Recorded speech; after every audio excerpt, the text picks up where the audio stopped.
Carlos Alcaraz just got the news his fans have been praying for. Cleared. Green light. Doctors have signed off.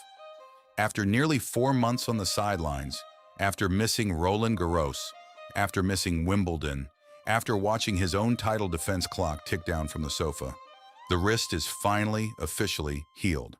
So why do the people closest to this sport not look relieved? Why is a man who's coached and commentated on this game for over 3 decades looking at this exact same medical clearance and shaking his head? Because there's a difference between a wrist that's healed on paper and a game that's healed on the court.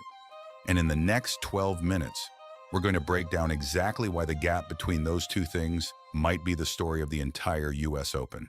Stick around, because by the end of this video, you'll understand something most casual fans watching the highlights reels are completely missing. Let's rewind, because context is everything here. Carlos Alcaraz walked off the court earlier this year carrying a wrist injury that his team immediately described as delicate. Not severe, not season-ending, delicate. That word choice matters, and we'll come back to it. The decision from there was conservative treatment. No surgery, rest, rehab, and time. It's the cautious path, the path designed to protect a 23-year-old's career over the next decade rather than rush him back for one tournament. But conservative treatment has a cost, and the cost is calendar time. Alcaraz withdrew from Montreal. He sat out Roland Garros, a tournament he has won before, on a surface that arguably suits him more than anyone else on tour. And he sat out Wimbledon, the tournament where he was the 2-time defending champion walking in as an afterthought instead of the favorite. Let that sink in for a second. A player who won back-to-back Wimbledon titles didn't just lose in the early rounds this year, he wasn't there at all. Now, nearly 4 months removed from his last competitive match, the plan is to return at the Cincinnati Masters, a tune-up in theory before the real target, defending his US Open crown in New York. On paper, this reads like a comeback story. Player gets hurt, player heals, player returns just in time for the big one. Hollywood would end the movie right here, roll credits, cue the inspirational music. But tennis doesn't work like a movie. And the people who've spent their careers around this sport know that cleared to play and ready to compete for a Grand Slam are two completely different sentences. Let's go back to that word for a second, delicate. Teams around top players choose their language with real intention. They don't say minor, which would suggest something trivial. They don't say severe, which would alarm sponsors and fans. They say delicate, a word that signals ongoing management rather than a problem that's simply gone away. That word choice alone tells you this was never treated as a short-term niggle. It was treated as a long-term risk that had to be handled with extreme care, match by match, tournament by tournament, for months. And risks that require that level of caution rarely resolve themselves the instant a scan comes back clean. They resolve gradually, often with setbacks along the way, and often with the athlete quietly playing through discomfort long after the public narrative has moved on to "he's back." That's the backdrop every fan needs before getting excited about a comeback date. This is where it gets interesting, because it's not just outside noise or anonymous forum speculation raising red flags here. It's people who have been directly inside professional tennis at the highest level. The kind of voices that don't speak up unless they genuinely see something worth flagging. One veteran of the sport, someone who has watched hundreds of comebacks over a multi-decade career, has openly expressed doubts about how ready Alcaraz's body and game will actually be. Not doubts about his talent, nobody doubts that. Doubts about the readiness, about whether 4 months away, even with a clean medical result, actually translates to tour-level sharpness. Here's the uncomfortable truth about tennis at the elite level. It is one of the most repetition-dependent sports that exists. Footwork timing, split-step reaction windows, the exact fraction of a second read on a 130-mile-an-hour serve. These aren't things you get back just because a scan comes back clean. These are things you only get back through match play, real match play, under real pressure, against players who are not going to ease you back in. And Alcaraz doesn't have the luxury of easing back in on the smaller stages. He's expected to walk into Cincinnati, a Masters 1000 event stacked with the best players in the world, as a professional supposedly ready to contend. Then, weeks later, defend a Grand Slam title in New York, arguably the most physically demanding hard-court environment on the calendar, in front of the loudest, most unforgiving crowd in tennis. That's not a gentle re-entry. That's being thrown into the deep end twice, back-to-back, after 4 months of not swimming at all. So when a respected voice in this sport looks at medically cleared and responds with visible skepticism instead of celebration, that's worth paying attention to. Because these are the people who've seen this movie before, and they know how often it doesn't end the way the highlight reel promises. Let's get into the part most fans never think about: the difference between an injury being medically resolved and a player's game being fully rebuilt around that injury. When a professional tennis player deals with a wrist problem for months, something happens that has nothing to do with bone density or ligament strength. Compensation patterns form. Subtle, almost invisible changes in the way a player generates racket head speed, the way they load into a backhand, the way they commit to a risky shot at 30, all in the third set. These patterns develop for one simple reason: self-protection. The body and the mind learn to avoid the exact motion that caused pain in the first place. And here's the part that doesn't show up on a scan: those patterns don't disappear the moment a doctor says, "You're cleared." They have to be consciously unlearned, rep by rep, often over months, sometimes over an entire season. This is the biomechanical side of the story, but there's a psychological layer sitting right on top of it, and it might be even more important. Confidence in tennis isn't abstract. It's not a vibe. It's built from specific, repeatable moments. Committing fully to a down-the-line backhand on breakpoint, trusting a serve motion under pressure, going for a shot without hesitation because your body has done it 10,000 times before without breaking. Take 4 months away from that repetition, and even a completely healthy player has to rebuild trust in their own body from scratch. Every big swing carries a split second of doubt. Is this the shot that brings the pain back? That hesitation, even a fraction of a second, is the difference between a clean winner and a routine error at the highest level of the sport. It's the difference between dictating a rally and defending one. This is why so many comebacks that look fine in practice fall apart in the second week of a tournament.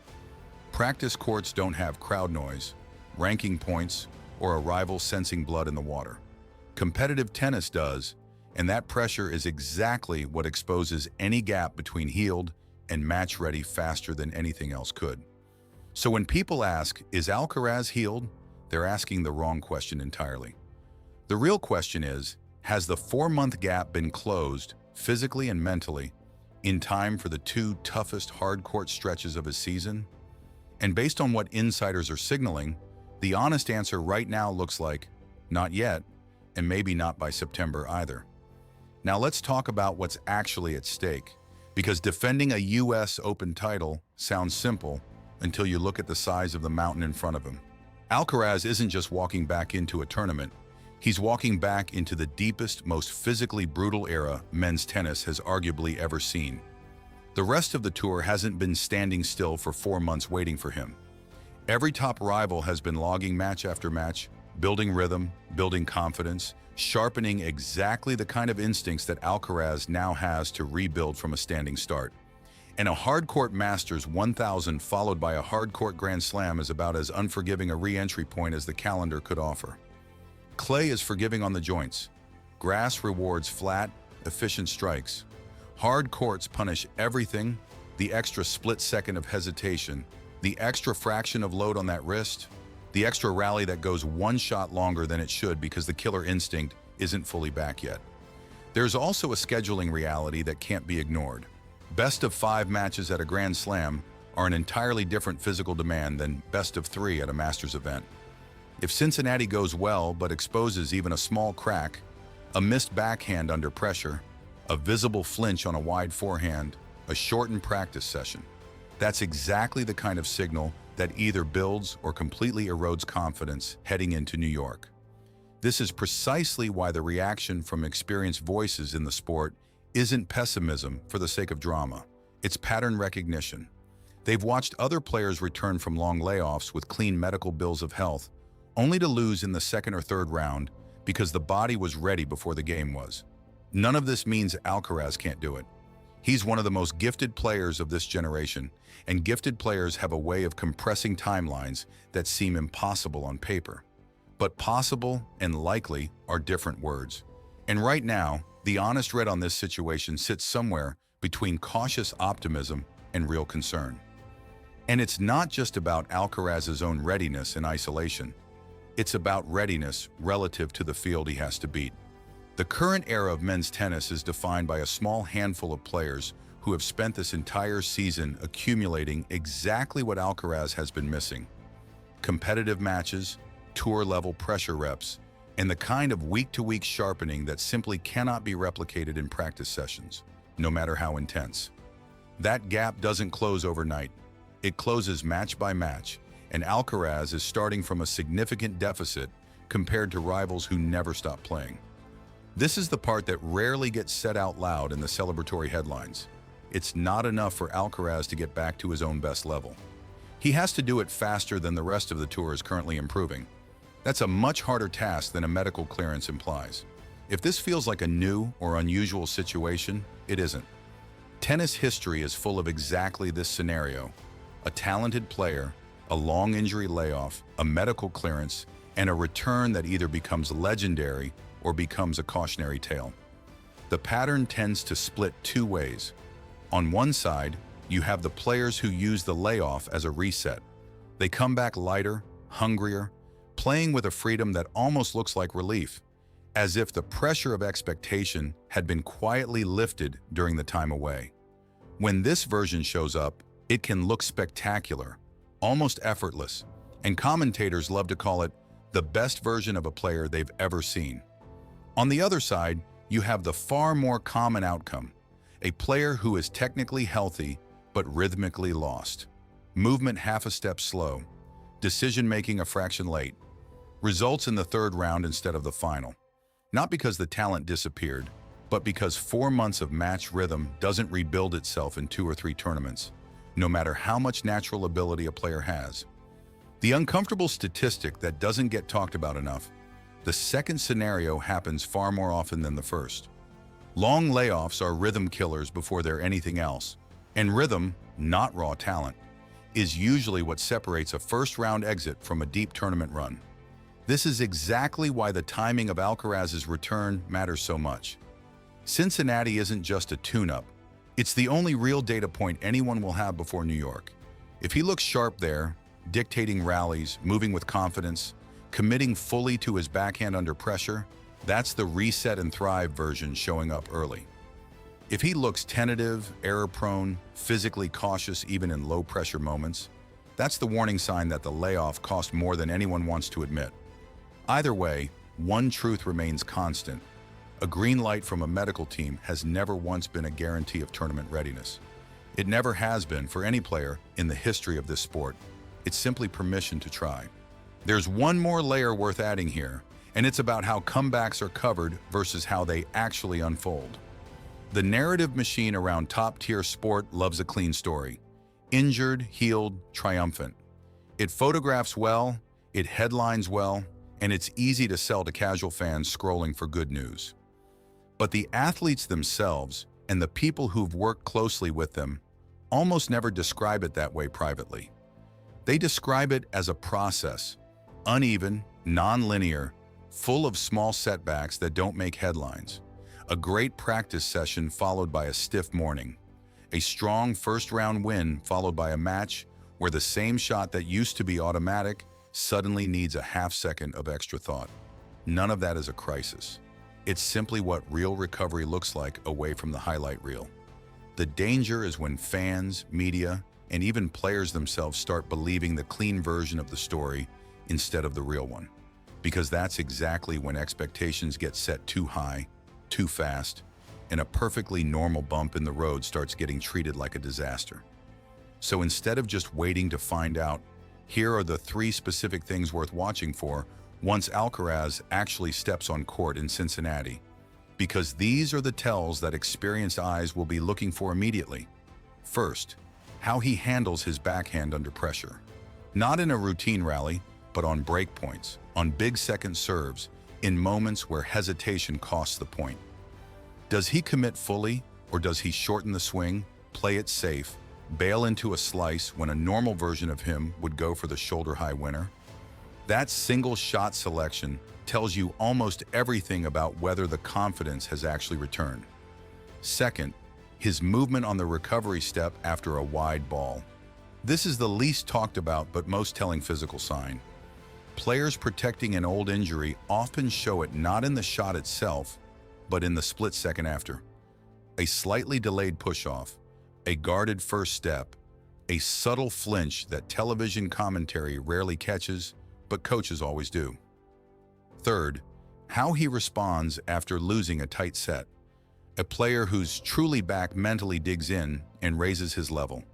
A player who's still carrying doubt from the layoff often has a visible dip. Body language drops, unforced errors climb, and the match starts slipping instead of tightening. Watch those three things in Cincinnati, and you'll have a far more accurate read on his US Open chances than any medical statement could ever give you. So here's where this leaves us. Carlos Alcaraz has done everything right by the book. He was patient. He chose the conservative path over a risky rush back. He got the medical all clear that every fan wanted to hear. On paper, that's a genuine reason for optimism. But paper doesn't win tennis matches. Rhythm does. Confidence does. Split-second decisions under the brightest lights in the sport do. And those are the things that don't show up on a medical scan. They only show up when the ball is actually in play against the best players in the world with a Grand Slam title on the line. The next few weeks are going to tell us far more about Carlos Alcaraz's US Open defense than any press release ever could. Cincinnati isn't just a warm-up, it's the truth serum, and that's really the heart of this whole story. It's not a story about doubting a great champion. It's a story about the gap between what a medical report can tell us and what a tennis match actually demands. A scan can confirm that tissue has healed. It cannot confirm that split-second trust is back. It cannot confirm that 4 months of rhythm has been rebuilt. Only real, competitive, high-pressure tennis can answer that question. And that's exactly why the smartest voices in the sport are choosing to watch closely instead of celebrating early. Whichever way this goes, it's going to be one of the most closely watched storylines heading into New York this year. If you found this breakdown useful, hit subscribe, because we're going to be tracking every single one of those three signals the moment Alcaraz steps back on court. And drop a comment below. Do you think he defends the title in New York, or is this comeback coming a few matches too soon? Let's talk about it down there. See you in the next one.